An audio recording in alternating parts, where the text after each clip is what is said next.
महाजनपदाज में हमको क्या पढ़ना है? देखो इसमें जैसे कि पहले मैं बताया ना कि जो हम लोग इसके पहले जो पहले पेज पे पढ़े थे उसमें ये पढ़े थे अश्वमेध के बारे में।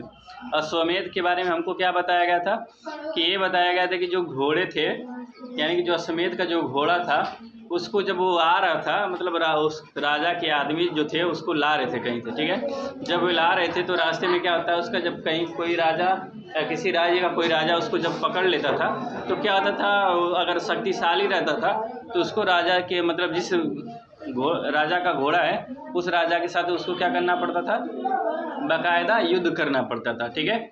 युद्ध में अगर वो जीत जाता, अगर हार जाता तो क्या होता था, उसको घोड़ा भी वापस करना पड़ता था और भी बहुत सारी चीज़ें जिसका घोड़ा होता था उसको देना पड़ता था, ठीक है। तो अब इसमें हमको क्या पढ़ना है, जनपदाज तो हम लोग पढ़ चुके हैं, ठीक है। अब इसमें हमको क्या पढ़ना है, महाजनपदाज पढ़ना है, ठीक है।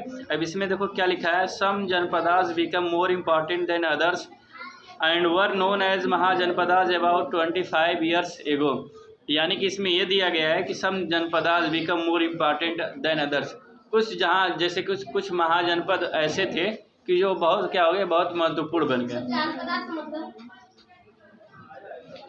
वही तो मैं बता रहा हूँ, महाजनपदाज का मतलब क्या होता है, पूरा जब पढ़ोगे तो समझ में आएगा, ठीक है ना। जैसे कि आज की डेट में जनपद होता है हमारा, जनपद किसको बोलते हैं? तुम्हारा जनपद क्या है? हमारा जनपद क्या है, मऊ है, ठीक है। डिस्ट्रिक्ट को क्या बोलते हैं आज की डेट में, जनपद, ठीक है ना। तो जनपद हमारा कहाँ पे है, मऊ है। और जैसे अगर हम लोग सठियाओं के क्षेत्र में रहेंगे तो कहाँ रहेगा, आजमगढ़। ये हमारा जनपद होता है। पहले के ज़माने में देखो जैसे कुछ क्या होता था कि जो कुछ राजाओं का जो राज्य होता था, और जो विस्तृत राज्य है उसको क्या बोलते थे, जनपद बोलते थे। और उससे भी और अगर विशाल है, उससे भी और विस्तृत है तो उसको क्या बोलते थे, महाजनपदाज बोलते थे। समझ में आया? तो महाजनपदाज में कुछ ऐसे जगह थे जो सबसे महत्वपूर्ण महाजनपदाज के नाम से जाना जाते थे, ठीक है। अब इसके बाद देखो क्या लिखा गया है, यानी कि तकरीबन 2500 आज से 2500 साल पहले की ये सारी कहानी हम लोग पढ़ रहे हैं, ठीक है। Few of these are marked on map 4। इसमें देखो कुछ ऐसे भी मार्क किए गए हैं, चैप्टर मैप जो चौथा मैप दिया गया है उस मैप में देखोगे तो इसमें देखो, इसमें कुछ मैप ऐसे दिए, इसमें मैप में दिया गया है ना, अवंती है, उज्जैन है, अब देखो मगध है, राजगीर है, कौशाम्बी है, ये सब क्या है, एक तरीके से उस समय के महाजनपदाज थे। तो उसी को क्या किया है, ये दर्शाया गया है, ठीक है। फिर उसके बाद देखो क्या लिखा है, A lot of Mahajanpadas possessed a capital city.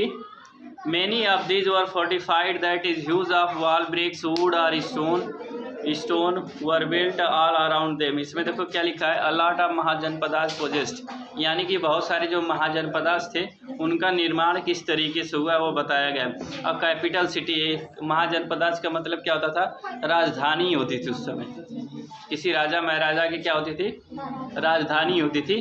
फिर उसके बाद देखो क्या लिखा गया इसमें, that is huge wall of BRICS. देखो क्या होता था कि जैसे कि जो पहले के राजा महाराजा दीवारें बनाते थे, चीन की दीवार के बारे में सुने हो तुम लोग, the great wall of China, है ना। ये बोला जाता है कि जो चांद से सिर्फ अगर कुछ दिखता है तो चाइना की दीवार दिखती है। चांद पे से अगर कोई दिख रहा है, अगर नीचे देखता है दूरबीन के माध्यम से तो क्या दिखती है, चाइना की दीवार दिखती है। पहले के जो राजा महाराजा लोग होते थे वो दीवार या पुल ब्रिज या किसी भी चीज़ का निर्माण करते थे तो वो सिंपली निर्माण नहीं करते थे, उसमें बाकायदा देखो शहद होती थी, गुड़ होता था, मतलब जितनी भी पहले की जो प्राकृतिक चीज़ें होती थी जिसमें लसोर होता था, लसोर का मतलब क्या, लसापन होता था, उन सब चीज़ों से निर्माण करते थे। तो आज के दिन में जो पहले राजा महाराजा जो बना के गए हैं, अब सोचो वो इमारतें अभी ढही हैं नहीं ना, अभी 10 की 10 पड़ी हैं। लेकिन आज की डेट में जो हमारे कुछ क्या बोलते हैं, रिश्वतखोर जो इंजीनियर हैं या और भी कुछ किसी भी चीज़ का निर्माण करते हैं तो क्या करते हैं कि कुछ ही साल नहीं चलता है, मतलब आज निर्माण हुआ, आज उद्घाटन हो रहा है, कहीं देख रहे हैं कि कहीं उसका कुछ हिस्सा खराब हो गया है, टूट गया है, ऐसा होता है कि नहीं होता है। तो ये सारी चीज़ें होती है, ठीक है। अब चांद पे जाते हैं लोग तो चांद पे से वो दीवार दिखती है, बहुत ऊंची दीवार है, Chandni Chowk to China movie देखोगे उसमें दिखाया गया है, ठीक है। अब इसमें देखो आगे देखो क्या लिखा है, people were afraid of attacks from other kings and needed protection, this is why forts were built up. देखो किलों का निर्माण कब होता था? किलों का निर्माण इसीलिए होता था कि लोग क्या होते थे, लोग दूसरे राजाओं से डरते थे। अभी जैसे मान लो कि हमारी ये पूरी स्कूल की बाउंड्री है, ठीक है, इसमें हम एक राज्य के लोग बैठे हैं, यहाँ पे मान लो कोई एक राजा है, ठीक है, यहाँ पे मान लो अगर मयांश यहाँ का राजा है तो तुम लोग यहाँ की प्रजा हो, ठीक है। शिवा तो एक्सपायर हो चुका है पहले का राजा के तौर पे, ठीक है, तो मयांश यहाँ का राजा है, ठीक है। तो यहाँ पे जितनी प्रजा बैठी है, मान लो ये सब क्लास के बच्चे जो बैठे हैं सब प्रजा हैं, ठीक है। तो ये सब क्या होता है, दूसरे राजा के आक्रमण से डरते थे कि कहीं दूसरे राजा का आक्रमण ना हो जाए इस पर, ठीक है, इसलिए डरते थे। इसलिए क्या होता था, किला बड़ी बड़ी दीवारें उठा दी जाती थी चारों तरफ से कि आसानी से कोई हमारे किले के अंदर ना आ पाए, है ना। कुछ किला ऐसे बनते थे कि जो नदी के किनारे किले बनते थे, मान लो ये नदी जैसे अभी हम लोग के तमसा नदी है ना, इस नदी के किनारे क्या होता है, जैसे कि जो मंदिर है अगल बगल, वहाँ पे हमारा मान लो वहाँ पे किला बना देते थे। उससे क्या होता था कि अगर कोई दुश्मन आता था तो उसको नदी पार करके आना पड़ता था।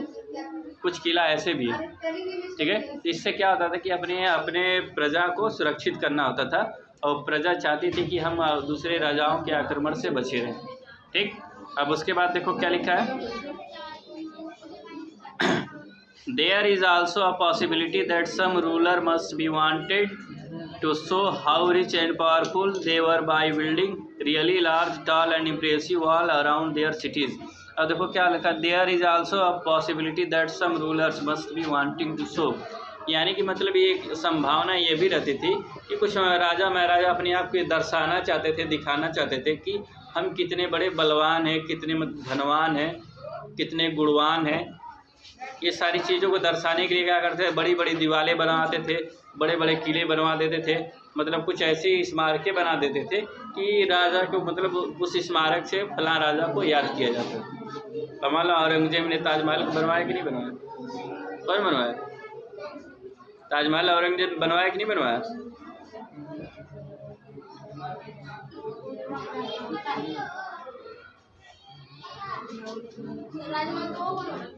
ताजमहल कौन बनवाया? हाँ, तो वही क्लास में क्या होता है, कंसंट्रेट करके बैठा करो, ठीक है ना। शाहजहां ने क्या बनवाया? ताजमहल बनवाया, ठीक है। और लाल किला कौन बनवाया?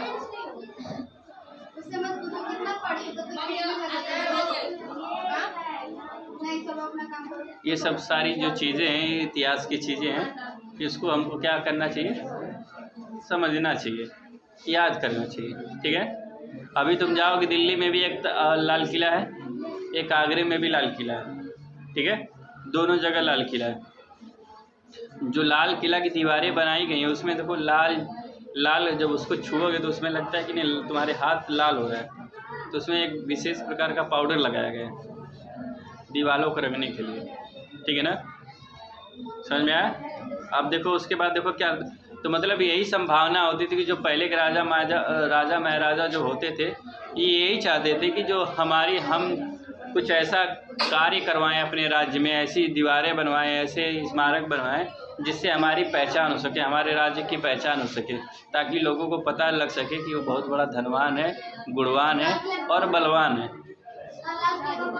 ठीक है, पता करके आना, ठीक है। अब इसके बाद देखो क्या लिखा है,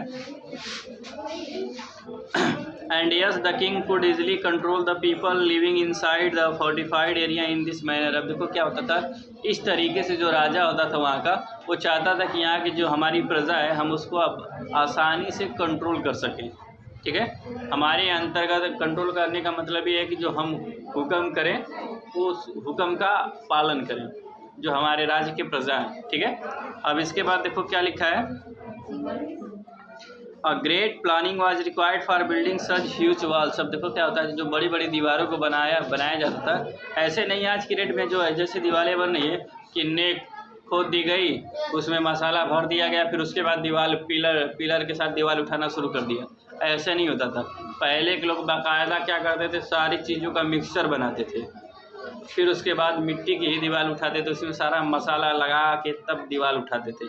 तब लगता था कि हाँ दीवार, उसको कोई ढहा दे तो जाने। आज की डेट में वो दीवारें तस की तस पड़ी हुई हैं। उसमें बताया जाता है ना उसमें बताया जाता है कि गुड़ भी मिलाया जाता है, शहद मिलाई जाती है, और भी बहुत सारी जो चीज़ें होती हैं। हाँ, शहद जो खाते हैं हम लोग, ये सारी चीज़ें मिला के उसको बाकायदा मसाला तैयार किया जाता है, फिर उसके बाद दीवार या पुल बनाते थे लोग। सीमेंट का काम नहीं होता था पहले, ठीक है ना। तभी दीवारें, आज के पुल इतने मजबूती से खड़े हैं, दीवारें खड़ी हैं। किला जो बने हैं पहले राजा महाराजा के तस पड़े हैं उसी तरीके से। अब आगे देखो क्या लिखा है, the preparation of thousands of bricks और stones had to be done. देखो द प्रिपरेशन यहाँ पे यानी कि जो तैयारियाँ होती थी, ऑफ थाउजेंड्स ऑफ ब्रिक्स यानी हज़ारों की संख्या में क्या किस चीज़ की तैयारी करनी होती थी हमको, ईंटों की, स्टोन्स की, इन सब की चीज़ों की क्या करनी पड़ती थी हमको, तैयारी करनी पड़ती थी, ठीक है। अब इसके बाद देखो क्या लिखा है, certainly this means that colossal labour including thousands of main women and children was needed. देखो क्या होता था, अब इन सब चीज़ों को बनाने के लिए, जैसे कोई बड़ी बड़ी दीवारें हैं, कोई महल बनाना है या स्मारक बनाना है, तो क्या होता था, अब सिर्फ एक इंसान से तो बनेगा नहीं, तो उसमें क्या होता था, हज़ारों की संख्या में, सैकड़ों की संख्या में लोग क्या मजदूरी करते थे, वर्कर लगे रहते थे उस महल को या उस स्मारक को बनाने के लिए। समझ में आया, तब जाके उस स्मारक का निर्माण होता था, ठीक। अभी ताजमहल का बताया जाता, ताजमहल को बनाने में कई साल लग गए थे, है ना, कई हज़ार मजदूर उसमें काम किए, ठीक है। अब सोचो जो मिस्र का पिरामिड है, मिस्र का जो पिरामिड है उसको बनाने में कितना टाइम लगा होगा उस टाइम में। उसमें क्या है कि बड़े बड़े जो पत्थर के ब्लॉक्स होते हैं, जो बड़े बड़े चट्टाने थी, जो आज के दौर में जेसीबी से भी नहीं जाएगा, वो सोचो इंसान किस तरीके से उतनी ऊंचे पे ले जाके रखा होगा उसको। बहुत बड़े बड़े पत्थर थे, इतने हैवी पत्थर की सोचो में। तो पहले जो लोग करके चले गए हैं,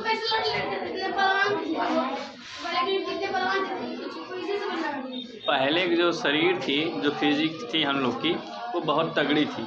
तुम लोग अगर देखोगे जो महाभारत या रामायण का कुछ जो तत्व मिलता है या जो साक्ष्य मिलते हैं, उसमें तुम लोग देखोगे कि जो उनका जो औजार होता था या उनका जो और भी कोई चीज़ें होती थी। अभी एक चीज़ देखने को मिली कि जो श्री कृष्ण जी की जो जो शंख बजाते थे, वो शंख इतना बड़ा है कि कम से कम यहाँ से मेरे हिसाब से जहाँ नंदिनी बैठी है यहाँ से उसकी उतनी लंबाई है तकरीबन। अब सोचो कितना, अब सिर्फ लंबाई रहेगी तो ऊंचाई भी तो रहेगी उसकी कुछ, इतना लंबा इतना ऊंचा, शंख की लंबाई ऊंचाई। अब सोचो पहले के लोग कितने मतलब बलशाली, बलवान, लंबे चौड़े, हट्टे कट्टे रहे होंगे। बजरंगबली का गदा शायद श्रीलंका में मिला था, वो गदा इतना बड़ा था, इस क्लास से भी बड़ा गदा था। बजरंगबली का जो गदा था श्रीलंका में शायद मिला था जब, तो इस क्लास से भी वो बड़ा गदा था वो लंबाई में। अब सोचो जब गोलाई उसकी है, जो गोलाई है उसकी, पूरे गदा गोल होता है ना, तो जो गदा गोल होता था पूरा, सोचिए छत के आकार इतना गोल रहा होगा। पहले के लोग, वही तो बता रहा हूँ, पहले के लोग कितने बलवान होते थे। उनकी दृष्टि में हम लोग क्या है, एक तरीके से बौने हैं, है कि नहीं है। आज की डेट में जितने हैं हम लोग, आज की डेट में जितने भी लोग हैं सब बौने हैं एक तरीके से। पहले के लोग बहुत बड़े, बहुत लंबे चौड़े, हट्टे कट्टे होते थे, उन लोग की लाइफ भी ज़्यादा होती थी। आज की डेट में तकरीबन एवरेज लाइफ अगर इंडियंस में बोला जाए 70-80 के करीबी होता है, उसके बाद खत्म है। उसको संग्रहालय में रखा गया है। आज तो पहले के लोग जीते थे, आज की डेट में नहीं जी पाते हैं लोग।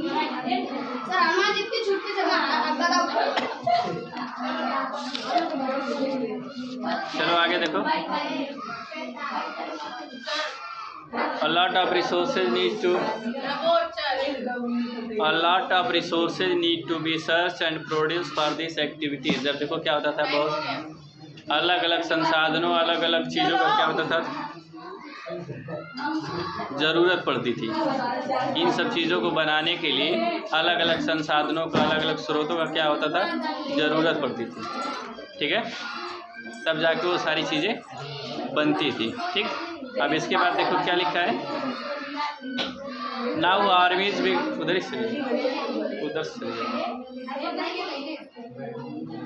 Now armies began to maintain by the new raja. अब देखो क्या होता था, जो आज की डेट में जो उस समय जो होते थे, जो आर्मी का निर्माण होता था, आर्मी जो बनाई जाती थी, वो किसके माध्यम से कंट्रोल होते थे, और राजा के माध्यम से कंट्रोल किए जाते थे। ठीक है, अब इसके बाद देखो क्या लिखा है, now armies began throughout the year the king paid regular salaries and maintain the soldiers. अब क्या होता था, सालाने के तौर पे उन जो आर्मी में काम करते थे, जो व्यक्ति काम करते थे, उनको वेतन दिया जाता था और उनको मजबूत बनाया जाता था। उनके लिए औजार, हथियार, जो भी ज़रूरत चीज़ें होती थी, उनके लिए वो सुविधाएं उपलब्ध कराई जाती थी। ठीक है, इसमें बता दिया था कि मतलब जो पहले के राजा महाराजा थे, बड़ी बड़ी दीवारों का निर्माण करवाते थे, किला का निर्माण करवाते थे।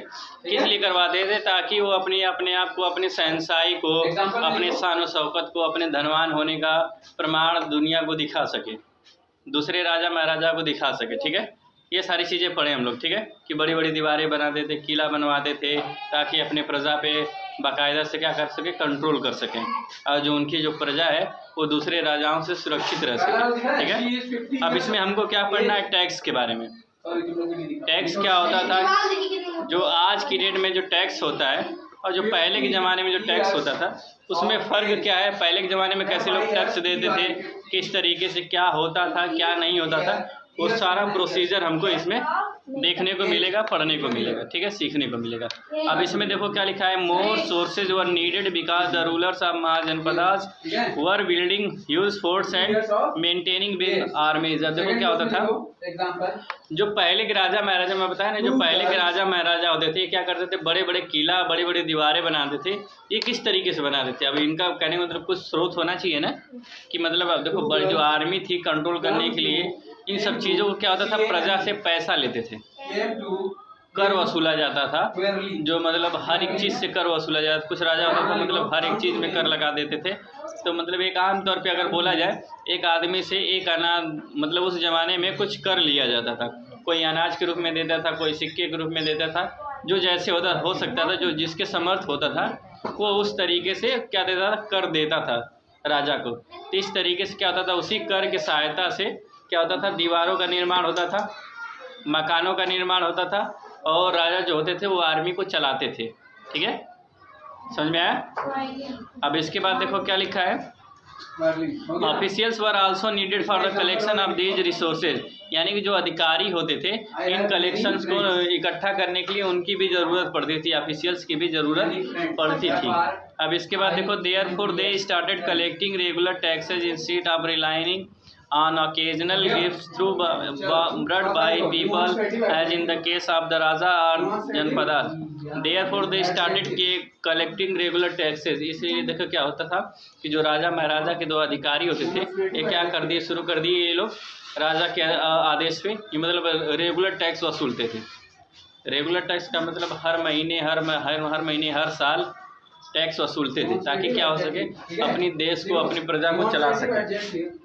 ठीक है ना, इस तरीके से टैक्स वसूला जाता था। अब हमारे देश में क्या होता है कि हर देश में टैक्स लगता है। अब हम देखो कमा रहे हैं, तो उसमें कुछ पैसा क्या होता था, टैक्स के रूप में सरकार को देना पड़ता है। ठीक है, अगर हम कार ले रहे हैं तो उसमें जीएसटी के रूप में टैक्स देना पड़ता है सरकार को। आज जीएसटी हर एक सामानों पे लग गई है, खाने पीने से हर एक चीज़ों पे लग गई है जीएसटी। ठीक है, तो यानी कि मतलब टैक्स हमारे देश में अधिकतर हर चीज़ों पे दिया जा रहा है इस टाइम। पहले के लोग मतलब महीने में देते थे किसी भी चीज़ों पे, लेकिन आज की डेट में हर एक चीज़ पे देते हैं, डेली देते हैं, समझ लो। चाहे नमक हो गया, दाल हो गई, सब्जी हो गई, और भी बहुत सारी जो चीज़ें आती हैं, मतलब आप पढ़ते हो, देखो क्या होता है, एक तरीके से जो हम टैक्स देते हैं तो दिखता नहीं है, जो चीज़ें खरीदते हैं उसमें टैक्स कंक्लूड करके आता है। अगर मान लो 10 रुपये का मतलब 8 रुपये 9 रुपये का सामान है, तो उसमें 1 आध रुपये 50 पैसे टैक्स उसमें ऐड होके आता है, तो हम देते हैं तो हमको पता नहीं लगता है। समझ में आया?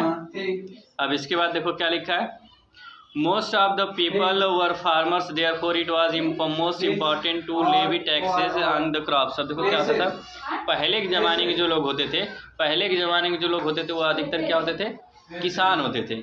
अब किसान होते थे तो इसकी वजह से क्या होता था, जो मतलब जो सरकार थी वहाँ की, जो राजा महाराजा होते थे, ये टैक्स अधिकतर किस पे लगाते थे, ये फसलों पे टैक्स लगाते थे। ठीक है, या मान लो कि भाई मैं किसान हूँ तो मैं जो काम करूँगा उसी चीज़ से मैं टैक्स पे कर सकता हूँ ना। अगर मान लो तुम कोई और चीज़ पैसा कमा रहे हो या किसी और चीज़ से पैसा कमा रहे हो तो उसके माध्यम से तुम पैसा पे करोगे, यही होता है ना। अब इसके बाद देखो क्या लिखा है, the tax was generally fixed at the 1/6 of the what was produced by the farmers. अब देखो इसमें ये लिखा है कि जो टैक्स हमको देना पड़ता था, यानी जो किसान फसल उगाते थे उन फसलों में से एक छठा भाग, मतलब एक जो उसका एक छठा भाग होता था वो उसको किसको देना पड़ता था, राजा महाराजा को देना पड़ता था। ठीक है, जैसे कि अगर मान लो 1 किलो हुआ है तो 1 किलो में से एक छठा निकालोगे तो कितना होगा। उसका यूज करके हमें किसी चीज को पॉइंट आउट करना, हमने इसमें कैसे पॉइंट आउट किया, दिस बॉक्स, दिस का यूज करके हमें क्या किया, उसको पॉइंट आउट। ठीक है, वो तो 1/2 ही होगा, 1/2 हो जाएगा। अगर 6 किलो में से एक छठा भाग देना हो तो कितना होगा। ये मैथ वाले सर से पूछ लें। ठीक है, अब आगे देखो क्या लिखा है, दिस वाज कॉल्ड एज भागा और शेयर। देखो इसको क्या बोलते थे, भाग या शेयर बोलते थे। ठीक है, अब इसमें देखो taxes were levied on craft person as well perhaps in the form of labour. यानी कि देखो उस समय में जो भी क्राफ्ट वगैरह बनते थे, क्राफ्ट का मतलब जो कलाकृतियाँ बनाते थे लोग अपने हाथों से, उन चीज़ों पर भी टैक्स लगता था।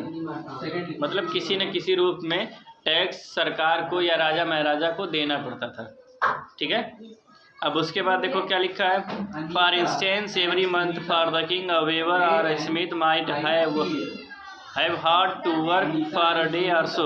देखो ये फॉर इंस्टेंस यानी कि एक क्षण के लिए, every month for the king जो प्रत्येक महीना होता था राजा के लिए, अ वीवर और smith might have to work for a day और सो। देखो क्या होता था, ये राजा के लिए मतलब जो मजदूर होते थे, चाहे वो मजदूर हो, चाहे वो क्या है स्मिथ हो, चाहे बुनकर हो, ये राजा महाराजा के लिए एक दिन के लिए काम करते थे। समझ में।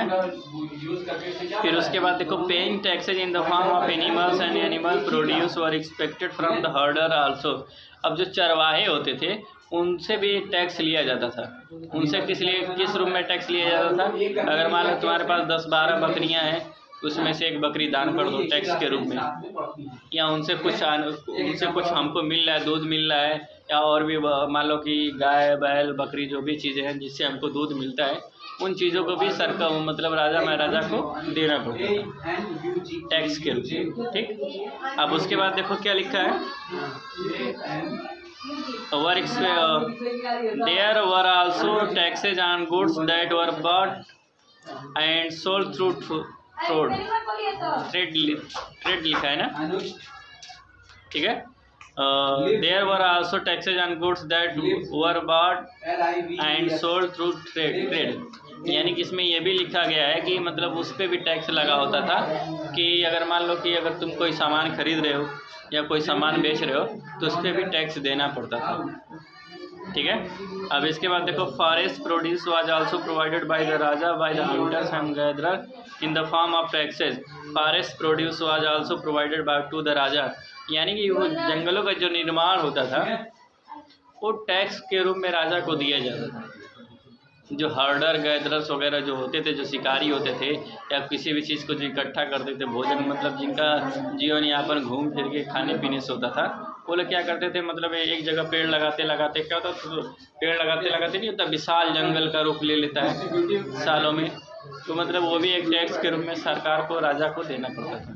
ठीक है, अब इसमें लिखा है what do you think hunters and gatherers would have provided as tax. What do you think यानी कि जो क्या तुम सोचते हो कि जो हंटर्स या जो शिकारी थे, गैदरर्स थे, इनको भी टैक्स देना पड़ता था। ये किस तरीके से किस रूप में राजा महाराजा को टैक्स देते थे। ठीक है, अब देखो चेंजेज इन एग्रीकल्चर, देखो एग्रीकल्चर यानी कि कृषि में बदलाव। Around this time there were 2 notable changes in agriculture that took place. देखो इस समय में दो मुख्य बदलाव ऐसे हुए हैं जिसको इतिहास में याद किया जाता है, ठीक है। उस समय पहला क्या है, the growing use of iron ploughshares, यानी कि the growing use of iron, यानी कि जो आयरन यानी कि लोहे का जो मतलब उस समय जो विकास हो रहा था, पहला ये। This certainly means that the moon grain could be produce from the heavy clay soil as it could be turn over better as compare to a wooden ploughshare. अब देखो क्या लिखा है कि पहले लकड़ियों का जो हल होता था उससे क्या होता था, खेती करते थे, मतलब खेत की जुताई करते थे, है ना। लेकिन बाद में धीरे धीरे क्या हुआ कि लोहे की चीज़ों का इस्तेमाल किया जाने लगा, इसलिए खेतों की जुताई करने के लिए, कटाई बुनाई करने के लिए, मतलब हर एक चीज़ में लोहे का इस्तेमाल होने लगा। आज के डेट में जो ट्रैक्टर आ गया है, ट्रैक्टर में सारा चीज़ लोहे का होता है, लकड़ी का होता है। कुछ लकड़ी की चीज़ों से क्या होता था, दिक्कतें होती थी हमको, मतलब जुताई करने में हमको दिक्कतें होती थी, मतलब आसानी पूर्वक नहीं हो पाता था किसी भी तरीके से। अगर मान लो कि ये सारी मिट्टी है, बलुअर मिट्टी में तो आसानी से हो जाएगा लकड़ी से, लेकिन कुछ मिट्टी ऐसी होती है जहाँ पे थोड़ा सा क्या होता है कि कड़क मिट्टी होती है, पकड़ी रहती है, एकदम चिपटी रहती है, उसमें मतलब हल चलाना बहुत मुश्किल होता है, तो उसमें लोहा काम आता है। तो लोहे का जो हल होता है उसमें आसानी से हो जाता है ना।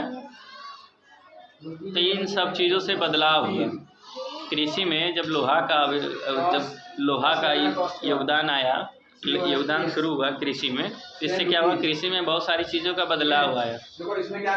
जुताई करने से, बुआई करने से, मतलब हर एक चीज़ करने से बदलाव आया कि नहीं आया, ठीक है। फिर उसके बाद देखो क्या लिखा है, दूसरा देखो, the beginning of the transplantation of paddy by the people. The beginning of the transplantation यानी कि बिगिनिंग का मतलब क्या होता है, शुरुआत। द बिगिनिंग ऑफ ट्रांसप्लांटेशन यानी कि मतलब ट्रांसप्लांटेशन का मतलब क्या होता है, हम आगे बता रहा हूँ तुमको, ठीक है। This mean that sapling were grown and then planted in the field. जैसे आज धान की खेती होती है, ट्रांसप्लांटेशन का मतलब ये होता है कि मतलब एक जगह हम कोई अगर फसल लगा दी है तो उसके बाद वो फसल उसको वहाँ से उठाने के बाद, उखाड़ने के बाद दूसरी जगह क्या फिक्स करते हैं। धान की खेती होती है तो धान की खेती कैसे होती है, पहले धान का बीज डाल देते हैं कहीं, फिर उसके बीज को उखाड़ते हैं हम लोग, एक जगह कलेक्ट करने के बाद फिर खेतों में पानी चलाते हैं। खेतों में जब पानी रहता है, गीला रहता है खेत, तो उसमें क्या करते हैं, वो बीज को ले जाके उसमें गाड़ते हैं। ये होता है ना, यही होता है ट्रांसप्लांटेशन, इसी को बोलते हैं, ठीक है। अब उसके बाद देखो क्या लिखा है, instead of scattering seed on the ground from which plant should sprout. अब देखो क्या होता है, इंस्टेड का मतलब होता है इसके बजाय,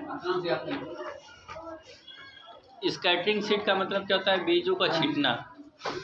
आज भी देखो बीजों को छींट के खेत बुआई होता है कि नहीं होता है। गेहूं की खेती जब होती है तो क्या करते हैं, जब फसल का कुछ बीज लिए रहते हैं ऐसे मतलब छींटते जाते हैं कि नहीं जाते। अब उसमें नहीं है बात में, तो उससे क्या होता है कि मतलब ऐसा नहीं होता है कि एक फसल को उखाड़ते हैं फिर दूसरी जगह लगाते हैं, गेहूं में ऐसा नहीं होता है। तो ऐसा होता था पहले, फिर ठीक है। फ्रॉम बीज प्लांट टू वुड स्प्राउट। देखो क्या होता था कि अब जो बीज हम फेंक दिए उसमें से क्या होता था कि बीज, नए बीज का उत्पन्न होता था कि नहीं होता था, नया बीज उत्पन्न होता था। इसकी जगह उस वाली खेती को भी करते थे लोग। More plant survive by this method that led to increase production. अब देखो बहुत सारे पौधे इस विधि के द्वारा, बहुत सारे पौधे क्या होते थे, सर्वाइव कर जाते थे, यानी कि उग जाते, बढ़ जाते। इससे क्या होता, प्रोडक्शन बढ़ जाता। अब मान लो कि गेहूँ छींट दियो, गेहूँ छींटने से कुछ ऐसे भी होते हैं कि जहाँ पे वीरर हो जाता है, होता है कि नहीं होता है। लेकिन अब वीरर होता है तो कम फसल होगी। अब वहीं पे अगर तुम जो ये क्या बोल रहा है कि जब एक जगह ट्रांसप्लांटेशन जो होता है, एक जगह बीज उखाड़ने के बाद दूसरी जगह जब फसल लगाते हैं, इससे वीरर होता है कहीं नहीं होता। इससे वीरर धान की खेताई में कहीं वीरर देखे हो नहीं ना, गेहूं के खेत में वीरर देखते होगे तुम। कहीं लगता है कि मतलब कुछ हिस्सों में तो वहाँ पे गेहूं उगा ही नहीं, ऐसा होता है कि नहीं होता है। ऐसा होता है, लेकिन धान में ऐसा नहीं। देखो धान एकदम लगातार एकदम मतलब ऐसा लगेगा कि सजाया गया है ना। तो धान में हमको मिरर देखने को नहीं मिलता है, ठीक है। अब इसके बाद देखो but the work was back breaking But the work was back-breaking. Usually, this work was done by the landless agricultural laborers, slave men and women. अब देखो अक्सर ये करके जो ये काम होता था, ये किसके द्वारा काम होता था? जो नौकर होते थे, दास होते थे, या जिसकी कोई ज़मीन नहीं होती थी, वो जिसकी ज़मीन नहीं होती, जिसकी ज़मीन होती तो क्या करते थे? दूसरों को दे देते थे बुआई करने के लिए, ठीक है। आज की डेट में बोला जाता है कि दिया गया है, या एक और ऑप्शन होता है जिसमें कि कुछ पैसा लेने के बाद उसको दे देते हैं खेत की बुआई करने के लिए। जो पैसा वापस करता है तो उसको दे देते हैं। रेहन बोलते हैं, ना। रेहन पे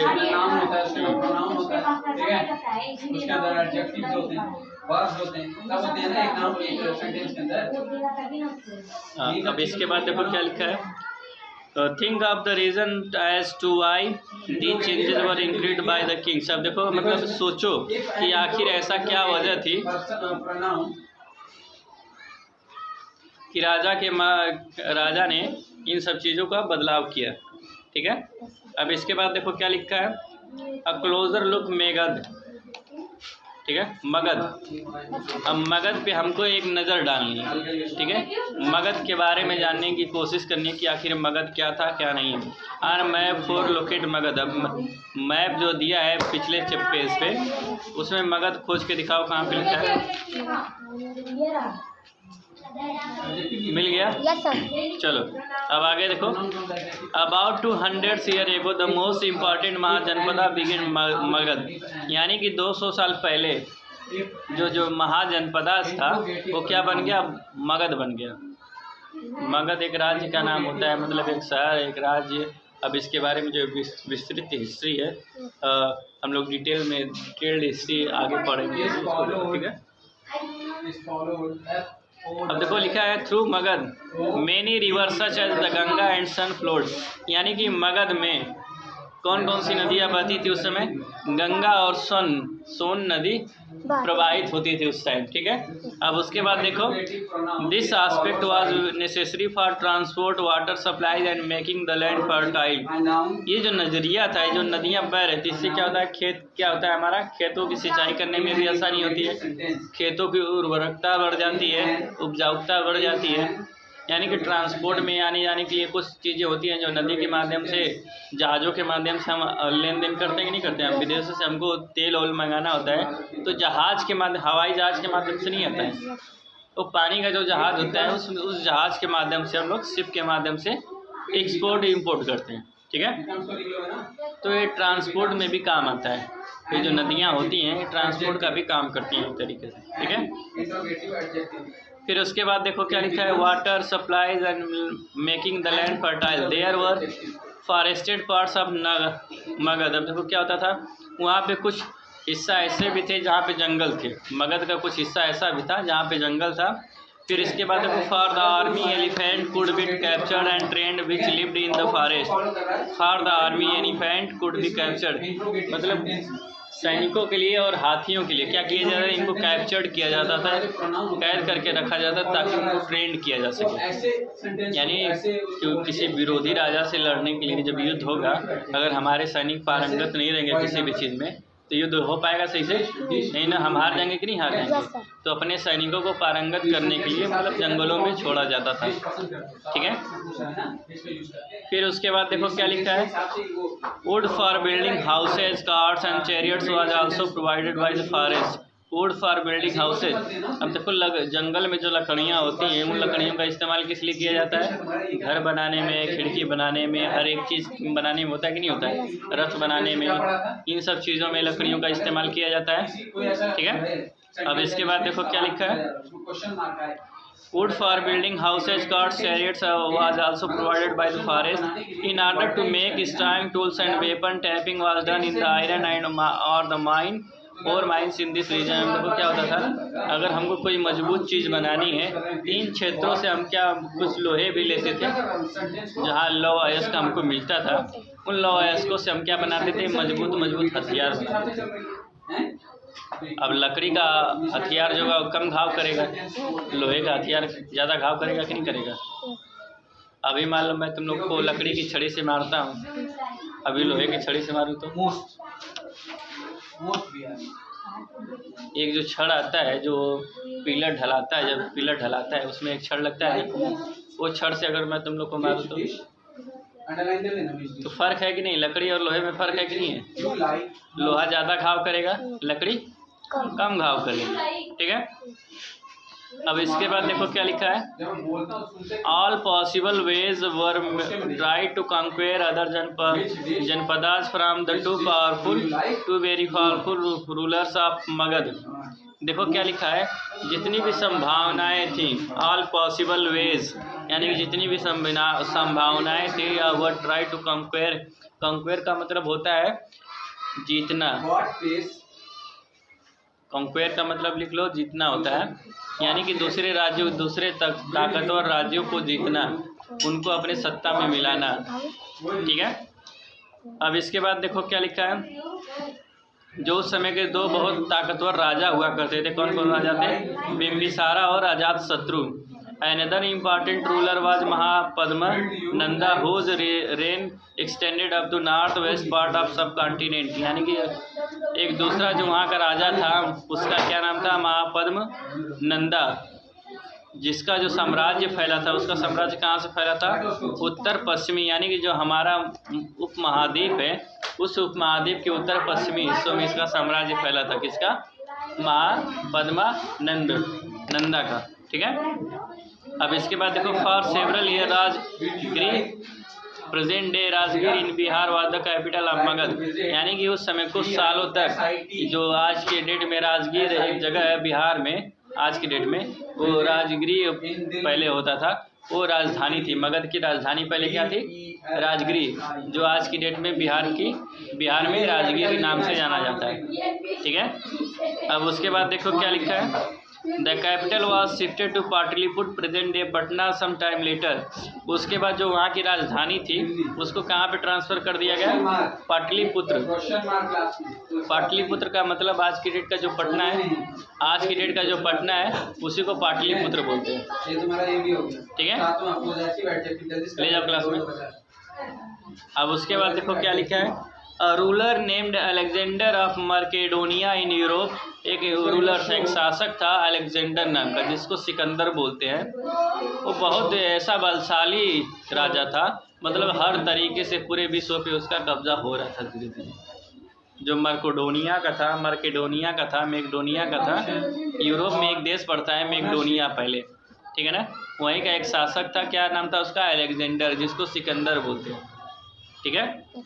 अब उसके बाद wanted to become world conqueror more than 2300 years ago, यानी आज से 23 साल पहले वो राजा पूरे विश्व पे क्या करना चाहता था, हुकूमत करना चाहता था, पूरे विश्व को जीतना चाहता था, ठीक है। एक तरीके से पूरे विश्व पे विजय भी पाया था। इसमें क्या करते हो तुम, सिकंदर, किसी पे अपना हक जमाने की कोशिश, जिसको अलेक्जेंडर बोलते हैं, वो सिकंदर नाम था, सिकंदर भी बोलते हैं, अलेक्जेंडर भी बोलते हैं इंग्लिश में, ठीक है। वो पूरे विश्व पे विजय पाना चाहता था राजा। अब इस क्लास में कुछ ऐसे भी बच्चे होंगे जो ज़्यादा से ज़्यादा नंबर गेन करना चाहते होंगे, कुछ बच्चे कोई फर्क ही नहीं पड़ता है, टेस्ट हो एग्ज़ाम हो कोई मतलब नहीं, नंबर आए तो भी ठीक, नहीं आए तो भी ठीक, किसी को कोई घंटा फर्क नहीं पड़ता है ना। तो उस तरीके से वो राजा था, वो राजा ये सोचता था कि पूरे विश्व पे मेरा ही कब्जा होगा, मेरा ही शासन होगा, ठीक। अब उसके बाद देखो क्या लिखा है, certainly the world was not conquered by him but he conquered parts of the Egypt and West Asia. मतलब क्या हुआ कि मतलब वो पूरे विश्व को तो विजय नहीं कर पाया, लेकिन कुछ हिस्सों को, जैसे क्या लिखा है, कुछ हिस्सों को उसने कब्जा किया था, इजिप्ट और वेस्ट एशिया, पश्चिमी एशिया और इजिप्ट को क्या किया था, कब्जा कर लिया था, यानी कि जीत लिया था, ठीक है। By reaching of the banks of the Beas he came to the Indian subcontinent. अब देखो क्या हुआ, यानी कि भारतीय उपमहाद्वीप में कब आया, ब्यास नदी के जब किनारे आया तभी वो क्या हुआ, भारतीय उपमहाद्वीप के करीब आया। ठीक है। His soldier refuse when he wanted to march toward eastward. देखो हिज शोल्डर रिफ्यूज, उसके जो सैनिक थे मना कर दिए, यानी कि एक तरीके से ठीक है। किसी भी कोई भी काम करता है तो उसमें थकावट होती है कि नहीं होती, आराम चाहिए होता है सब लोग को। तो उसके जो सैनिक थे वो एकदम एक तरीके से थक चुके थे। ठीक है। तो उन्होंने आगे बढ़ने से मना कर दिया। राजा बोलना चाहता था कि हमको ईस्ट में यानी कि पूरब में जाना है, तो जो उसके सैनिक थे क्या बोल दिए, हमको नहीं, हम नहीं जा पाएंगे। तो कुछ सैनिक मना कर दिए। ठीक है। His soldiers were afraid because they had heard that the Indian rulers possessed large armies of foot soldier, elephant and chariots। देखो क्या होता था कि मतलब वो भारत में आने से मना इसलिए कर दिए कि उन्होंने इतिहास में सुना था या किसी के माध्यम से ये सुना था कि जो भारतीय राजा होते हैं इनके पास बहुत बड़ी पैदल सेना होती है, रथ सेना होती है, हाथी सेना होती है, ये हमको नेस्तो नाबूद कर देंगे। इसलिए डर के मारे सैनिक मना कर दिए कि हम भारत में प्रवेश नहीं करेंगे। ठीक है, समझ में आया। अब इसके बाद देखो अ क्लोजर लुक वाजी, यानी कि अब देखो हमको क्या पढ़ना है, वाजी के बारे में पढ़ना है, वाजी क्या है क्या नहीं है। ठीक है। अब हम अगले चैप्टर में पढ़ेंगे, अगले दिन पढ़ेंगे इसको। अगले दिन हम ज़्यादा बचा नहीं है बेटा, बस खत्म हो जाएगा। ठीक है। अभी टाइम हो गया मेरे हिसाब से, तो हम अगले दिन इसको पढ़ेंगे। ठीक है। तो अगले दिन हमको क्या पढ़ना, क्लोजर लुक वाजी। समझ में आ रहा है सबको? ठीक है ना। तो इस तरीके से हम चैप्टर बाय चैप्टर पढ़ते जाएंगे और हमारा सिलेबस 1 से 2 दिन के अंदर हमारा समाप्त हो जाएगा सिलेबस। ठीक है। फिर नए सिलेबस पे हाथ लगाएंगे। ठीक।